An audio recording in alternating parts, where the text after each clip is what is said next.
là cái khôi má nè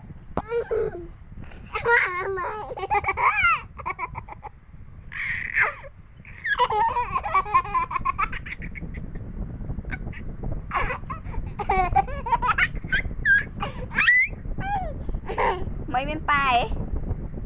mới sai rồi mà mấy miếng bài sai ở đây gì mình mặc xanh mấy miếng bài nó ngay miếng bài ấp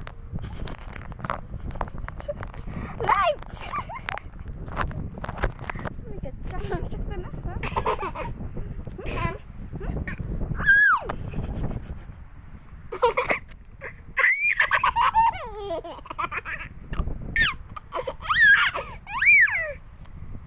ta cứ bước